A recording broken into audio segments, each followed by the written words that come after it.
Hello and welcome to Triathlonology, a triathlon podcast by Animis Racing Team. I'm Oliver. And I'm Jacqui. We are a mum and son coaching team who have changed our lives through the sport of triathlon.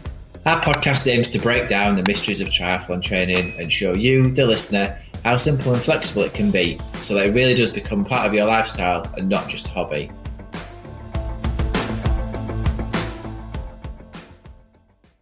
Hello and welcome to another episode of Triathlonology. I'm Jacqui. And I'm Ollie, and together we're a mum and son coaching team in North Lincolnshire and South Yorkshire, in God's own county of Yorkshire. So, thank you for listening to another episode. We've had some really good feedback from some readers about the stuff that they have enjoyed listening to. Yeah, and even booked on to our April triathlon holidays. Which you too can book onto. It's £350 and you can go onto our website and book onto it now. This is my Janfredino coffee mug cup, and coffee tastes delicious. No one's going to see that though. Then I don't put it on YouTube. This is a podcast. Anyway. Yeah. In today's episode, we're going to talk about Challenge London, or as it used to be called, the London Triathlon, because this is an event that we've loved and we've done it for many number of years. Well, 2013 was the first one because we bought a hoodie which I still wear. Right, so that must have been, that was our second year of triathlon then, wasn't it? It was, because the reason that we did it, and I all remember, is because we were so mad we didn't get in the London Marathon. So we thought, we'll do the London Triathlon instead, because it was when we went to Excel. Can you remember us saying that? Yeah, I can. We looked at the docks and we thought, yeah. We can swim in there. But I don't think we'd done any open water swim races by that point, never, because we'd just swum in a swimming pool. No, we never even got a wetsuit, I don't think. Yeah, so then we had to get a wetsuit, didn't we? Yeah, we had to buy a wetsuit, and that's an experience, buying a wetsuit. But we've covered that in a previous episode. Yes, we have. Or certainly in our videos, but we might do a special episode on that when it gets round to buying one in the spring. Yeah, we will. But we entered, so we've done that probably, it's 10 years of doing that. We're able to do it for 2 years because of COVID. So I didn't do it 1 year because we haven't done it this year, so that's 4. We've not done it for, so maybe we've done it maybe 6 or 7 times. Yeah. And we both started with the sprint triathlon because when we first did it, London Triathlon was the biggest triathlon in the world. In that, it used to start at 6 o'clock on a Saturday morning and finish at 7 o'clock on a Saturday evening, and then start again at 6 o'clock in the morning on a Sunday and finish at 5 o'clock on a Sunday. And there would be people racing all through that period. All the time. Not continuously, but going off in waves. I mean, you did have some people who they're called weekend warriors, where they would complete a triathlon and then get back into their wetsuit and do it again and just keep doing as many as they could until they fell over. Yeah. But but we started with the sprint, didn't we? We did. But you can do a super sprint and an Olympic at the time. But now it's they did a longer Olympic on a Sunday Olympic morning. Plus you could go 80 kilometres on your bike. Yeah. But everything else was the same. Swim and run was the same distance. And now, this year, because it's been taken over by a challenge, there's now a middle distance event, so a 70.3 type distance, albeit that was a bit chaotic this year because they only took over with a few weeks to go and added it in, and people weren't that happy because essentially the Olympic Plus just got upgraded whether you wanted to do it or not. But I think this is really exciting for the London Triathlon, and hopefully it'll help it get back towards what it used to be. Yeah, because it used to be a big expo. Because it starts. If you don't know where it is, you start at the Excel centre in London at Docklands, and they had how many halls? Did they have 2 halls? Two halls, yeah. Full of exhibitors. And a massive transition, biggest transition I've ever seen in my life. Yeah, and you got to be real bob on deciding where knowing where you were, and picking your landmarks out, because it was just rows and rows and rows of bikes. And the swim, as we said, the swim takes place in the dock. So you collected in like a pen in the Docklands Excel Centre Hall, and then they take you in your wetsuits and they take you down the stairs, and then you get in the water off a little pontoon and you swim in a U shape mostly, and then come back. Well, it's mainly a bit like an oblong, isn't it? A rectangle. You go all the way, quite far down in a straight line, cut across, back in a straight line, cut across, and get out. And then you've got to run up all the steps. Yeah, then you've got to get your wetsuit off and get in a plastic bag. But getting your wetsuit off is not as difficult as you think at the London Triathlon, because they had helpers. Yeah, they did so have people helpers. would help you get it off and put it in a bag. If you were stuck. And I were always stuck. Stick it in your bag along with your helmet and your your hat, your swimming hat, which you got given because that depended on the colour of the wave that you were on, so they knew who was who, and your goggles, and then you have to make your way back up 2 flights of stairs back into the exhibition hall, and then go all the way around the hall so you can find your space in transition and get your bike. You pick up your bike, and if you're doing your bike shoes, you can, but it's a bit dangerous on them slippy floors. So it's probably better to hold on to your shoes until you get to the outside the roller shutter doors, or if you're capable, having them fastened to your bike and slotting your feet in. But that's not easy either, because as soon as you get out on the bike, you go down a ramp. Yeah, you have a little bit of flat, and then it's down a service ramp to get into the car park, and then you're onto the road. So you'd have to be pretty speedy at getting your feet in before you're going down this quite steep service ramp. Yeah, so unless you're very experienced, don't do that. No. Then the bike course, depending on the length that you do and what time of day you're doing it on, because the roads are closed completely, and so they have to be flexible in the type of course that they're doing, and it does change from morning to afternoon. We've been as far as the Blackwall Tunnel before, and from Excel, which is more or less the same road. Yeah. We've been almost to Embankment on one occasion, which was a really nice ride. And so you go as far as that point, and then loop back towards Excel to just the other side of the Excel Centre, loop back and come back round again. And depending on what race you're doing, depends on how many loops you do. Then when you've completed all your loops, well, I have to say the bike course, like most mass events, it's really difficult to stay within, outside of 2 meters and not draft. Yeah. Most people, and I think meters. It's 2 meters. Oh, sorry, 20 meters. Yeah. It's really difficult to do what you're supposed to be doing for the drafting, because it's just too busy a bike course and too big an event. But they sort of know that, and it's in the rules, isn't it? So the referees aren't going around penalising people for doing it. No. And it largely depends on what wave you set off. And if you're going in the middle of the day, then you're going to have more of a drafting session than if you start first thing in the morning or in the evening. Yeah, because I would say middle of the day is more likely to be you're racing with people who are first timers and or charity races who just done it, And you've got people who are finishing the longer events at the same time, so it does tend to become more busy. Once you've completed your loops, you go back into the Excel Centre, up the big steep service ramp, and then into the exhibit hall with your bike, rack it up into transition, and then out on your run, and you run down towards London Airport on the opposite side of the dock. And that is 3 loops. For 10k? For 10k, yeah. Or 2 for 5k. I don't really know how it's 2 for 5k, but it's a bit shorter. I think they make it a bit short. I think you don't go as far. Perhaps not. There might be an earlier turn point if you're doing a 5k. I'm sure. But it's a while since I did the sprint, because I just ended up doing the Olympic distance in the end. So you do a couple of laps, and then you finish back in the Excel Centre on the red carpet under a nice finishing gantry, and then have a nice Erdinger beer afterwards. Yes, I will say it is so well supported, because obviously there's thousands of people racing, so you've got at least 2 or 3 people who support you. So imagine that it is really well supported, and especially on the run, because the people line all the either side of the run route, and there's lots of charities as well. They provide all the music and the bands. They have a professional DJ doing it, and there's professional DJs. Proper it's cheering really sections with whistles and stuff. It is a really good atmosphere. Even on the bike, you never really feel like you're on your own, because there's lots of people around anyway, and it's a really good fun triathlon to do, whatever the distance you're doing, and whether it's whatever level sprint. that you're at, whether you were, that you're a beginner or you're a really good athlete. It is a really great rate. I would recommend it to anybody, because there's something for everybody, and nobody ever feels, like Oliver says, you never ever feel that you're last. No, I mean, we were once, were we racing on the Sunday, and we'd stayed, because you can only again, it's like the Great North Run, you have to stay for a minimum of 3 nights because they all know that this event's happening.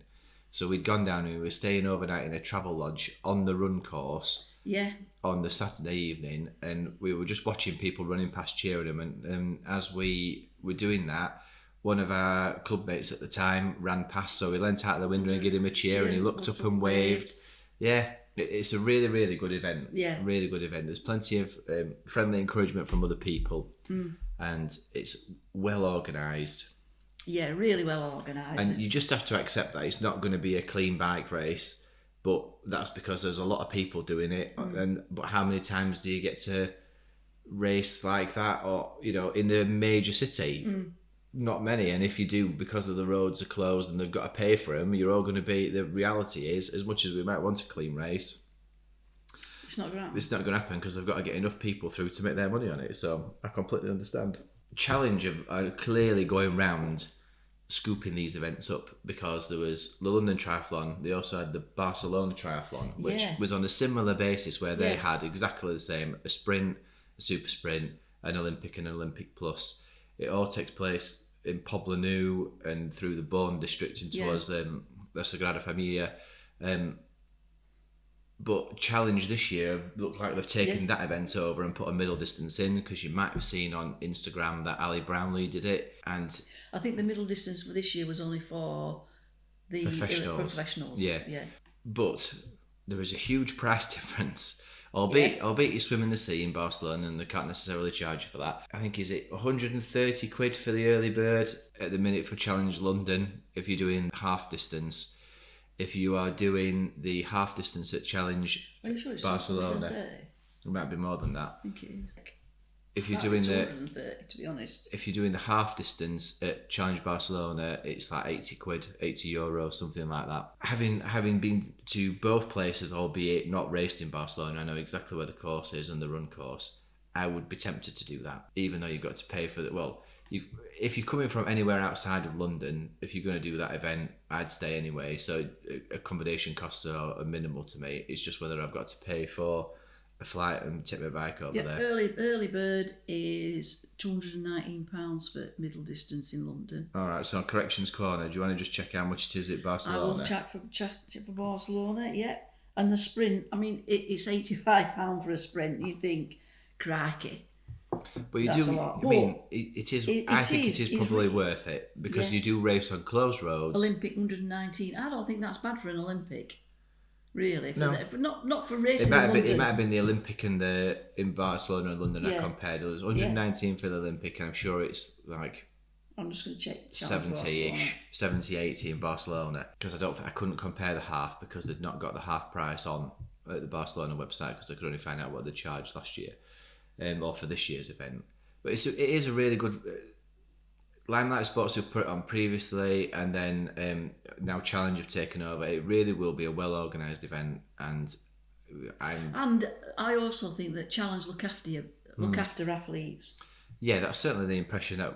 Right. Well, this year, the Olympic, because it hasn't got 2024 prices on yet, but Olympic was €79 if you booked it before March 2023, and.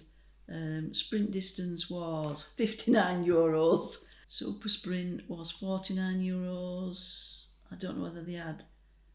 I don't think they had. I don't think you could enter an Olympic plus. Yeah. But some of that might. I mean, I hope. Well, I know from seeing the pictures on Instagram that they had it barriered off, because you don't want to be riding along that road at 30, 40 kilometres an hour and have someone decide to cross road in front of you like they do at Barcelona 10K. See our earlier episode on Barcelona 10K. But it does entirely fit with how different it is, or how inexpensive it is to race in a similar sized city, in a similar place, same distances, same company putting it on, and yet it's 40, 50 quid at least, cheaper to race in Barcelona than it is in London, which for me, I would do. I'm tempted to do Barcelona next year anyway, because I like spending time there. But we are doing the half distance at Challenge London this year. We'll be entering before the price goes up next week, which is on Tuesday. Yeah. So I've got to pay that. We'll be entering on So we'll be entered into it, and then that will be our main race, or one of our races for next year. Yeah, definitely. At the end of July, and we are also encouraging people in our club to come and do it, because, as I say, you can do every distance from super sprint upwards, so we can make it a real club weekend. And if any readers out there want to come and do Listeners. but it's people who have seen Soccer AM will get why I'm calling it readers. Right, yeah. Any of the readers who want to come and join us, absolutely welcome to. Yeah. Get in touch, let us know that you're coming, and we'll have a meet up, because with it being London, there's loads of places to go and meet up. And having been to the XL on many occasions, it's a great place for having a 99. Yeah, that costs about £5. Yeah, we've probably gone up. How much was it when we went to the marathon show? Because we had one then. I think I was shocked. I think it was like £6, weren't I think it might have been £6 each, and I thought, crikey, it's a good job I've got blinking Apple Pay, because Dad had no cash. Yeah, it were eye opening. But there's a nice little pub down on the dock. And having watched that programme about hospitality with Tom Kerridge, there's a boat, restaurant, stroke hotel that we could go and, I can't remember what it's called off the top of my head.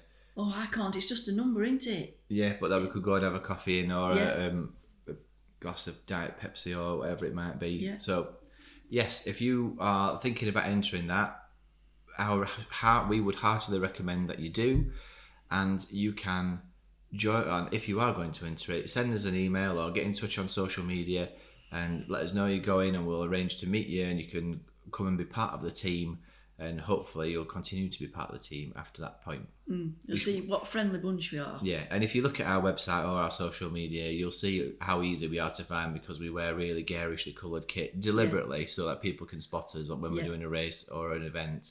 So you're not going to miss us. No, Oliver's even got a race helmet in club colours. I had one, but unfortunately we had mice in our garage who ate my strap.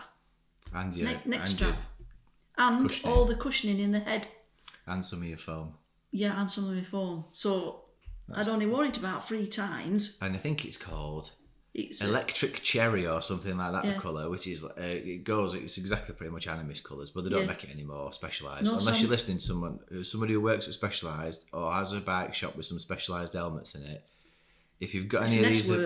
if you've got any of these S-Works Evade 2s in the Electric Cherry colour, get in touch, because we'll buy some off you. Yeah, because I've had to have one completely boring navy blue. Yeah. Rubbish. But anyway, unless we know someone who can spray it for me. That's a different question, because I might want my bike doing, but that's different. Anyway, so that's been our episode this week about Challenge London. Our experiences. Well, we haven't really. It's not actually the end of the episode, because we've not even talked about our experiences of doing it. No, we haven't. No. Well, and some funny stories that don't necessarily involve us. So the first. No, definitely don't involve us. Most of the time that I did the super sprint, it was the sprints rather. It was relatively unremarkable, like in terms of tales to tell, other than I had a good time doing it. I then decided to move up, because for the amount of money you were paying, it weren't much extra to do the Olympic, and you got more bang for your buck because you're on the course for longer. Because don't forget, we're from Yorkshire. So I moved up to the Olympic distance, and then the second time that I did the Olympic distance in 2017, I did 2 hours 20. I think the course might have been a bit short, but they can't take that away from me. 2 hours 20, which I was absolutely chuffed with. Again, there'll be a picture of that on social media, because you can see me laying down completely shattered from it. But I absolutely loved that, and I just flew. That day I flew round. I think at one point my Garmin said I'd done 80 mile an hour down Blackwall Tunnel, which I definitely hadn't done, because I am the world's worst descender. But as you're flying down the Blackwall Tunnel, all the speed camera lights are going off, because you're going more than 20 mile an hour. And it's like being in a disco, because all this is just like strobe lighting with everybody getting done by going more than 20 mile an hour through here. I dread to think how much paper they waste. Yeah. From printing all this. Well, unless they turn it, they decide from this time till this time. It's just not going to print out. It's just going to flash. Yeah, maybe. But that's really good. I really, and so it's my Olympic distance PB course there. I think it is mine, because the first year. The first year I did the Olympic, I think I did a PB in only 10k. I think I did it in less than 50 minutes.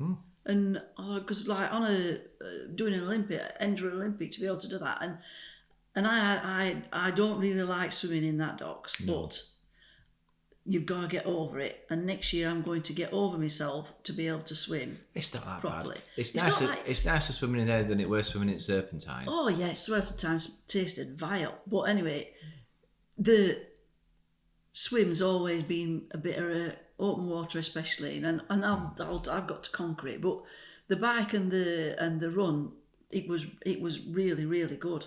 I mean, obviously, it wouldn't be a Triathlonology podcast talking about events if we didn't mention my dad, Fred. Yeah. Who unintentionally brings hilarity to things. So the first time that he did it, because he'd been the year before and watched us and thought... a couple of years before and watched us, and then he decided to do it. He said, you're going to do it. He was just going to do the super sprint, which is fine. So, but he got himself in a right state about what was he going to do with his glasses.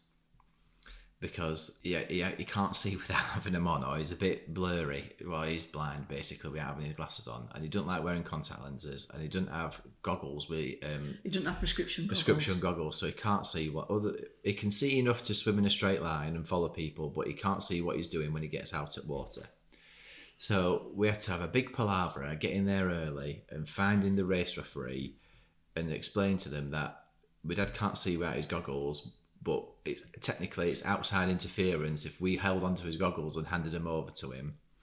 And so to keep race integrity, what do we do with these glasses? Yeah. And she said, okay, well, you need to find the swim start marshal, and they have a table at the start of the swim that you can put your glasses or other items on. So when you get out of swim exit... Yeah, because it's not we didn't realise... Well, obviously, we'd not done this before, so we didn't realise it's not an uncommon thing. No. For people to leave the glasses on a table. Yeah. Knowing that we need to give them to the swim, or my dad needed to give them to the swim start marshal or lead marshal, and she would put them on the table. That's what he did. He handed his glasses over, put his goggles on, and got in the water.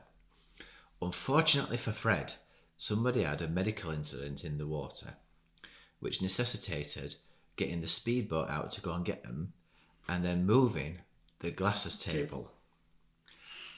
We did not see where the glasses table had gone. No, we didn't. Because we were too busy watching the swim and seeing if we could keep an eye on my dad. Which is a bit difficult, really, when you think about it. But we have to play the game with him, don't we? Yeah, well, and we were watching what else, everything else is going on, and we'd seen this incident happen. But then they bring a screen out so you can't really see. And he got out, and he's like, "Where's my glasses? Where's my glasses?" Getting into a right state about it. And we're like, "We don't know. You just have to ask somebody." And eventually, he couldn't find them, could he? No. So he had to wander off, get into but when he got into transition, he got his bike glasses there that had got prescriptions in them. So basically, Fred had to wander through side We've explained to XL. you how busy and how big this transition is. And if you've not got your glasses on, and it's a bit difficult. And he got to get up some slippy stairs as well without his glasses. And he were not impressed. He were chuntering all the time, and it was like we're our fault. But not much we could do about it, really. If someone's had a medical emergency and they have to move things so they can look after him, that takes priority. Anyway, he got his glasses in the transition, and I'd stayed down at the dock side till when the emergency had cleared and somebody could deal with me. I could rescue his glasses for him. So by the time we'd finished, I'd actually got his proper glasses and he could see again. But when he did it next year, the following year, he was absolutely determined that this wasn't going to happen to him again. And he said, I'll just take a time penalty. I said, they're not going to give you a time penalty. It's not that type of race. And you're not going to win. So why are you worried? So on that time, we decided to save his glasses going missing. One of us would hold on to them. And hang off at barriers and pass them back, so that he could see, and that's what he did. That's what we did, yeah. Subsequently to that as well. But he's on his certificate that he printed out, because he always prints his certificate. Yeah. He always prints his certificates off, and he has to go to Sainsbury's. No, what is it? Not B&Q or somewhere like that, and get a certificate frame so he can put it up in his office. And he scrubbed out his transition time because he was so mad. It took him so long. I think he knocked 10 minutes off or whatever, because he said it won't that. If he'd had his glasses, it wouldn't have took that long. So that's what it were. That's what it's like. I forgot about his certificate. I'd forgotten about that. He's the only one that's got certificates. Yeah, because they do send you a certificate that you can print at home if you want, and there were originally medals because you could. Well, the medals are really good. Oh, medals are great. And if you pay a bit extra, you can have your time engraved on back of them as well, or they send you a thing in the post that you can stick to it. But yeah, my dad always prints every certificate. And it was a good T-shirt, weren't it? Yeah, we got hoodies once. No, we bought hoodies. Yeah, T-shirts were always all right. One year they were a bit duff, but other than that, they were printing were a bit sticky. No, that when it was sticky. Well, when we did World Triathlon Series in Leeds. No, and at Southport, and I think because it was the same people who'd done them all. Yeah. No, so, I forgot it prints all the certificates off. There you go, a bit of levity to end the episode there. So, I hope you've enjoyed listening, and I really, really do hope that you'll get in touch and say that you're going to do the London Triathlon with us, because it'd be great to have a gang of us and to meet people in person. And if you get in touch early, we can probably get you some kit. Yeah, we could get you some kit. And we can certainly point you in the direction of the club shop where you can get some kit from. And if we get enough people, we'll have a special T-shirt printed. Yeah. So, do drop us a line. Keep it coming with your feedback and your comments. We do really appreciate it. Don't forget, as Jamie Carragher kept saying in his podcast, to give us a 5-star rating. I've been Coach Oliver. I'm Coach Jacqui. This is Triathlonology. And until next time, we'll see thee. Thank you for joining us today. See you next time. See you then. Or as we say in Yorkshire, see thee.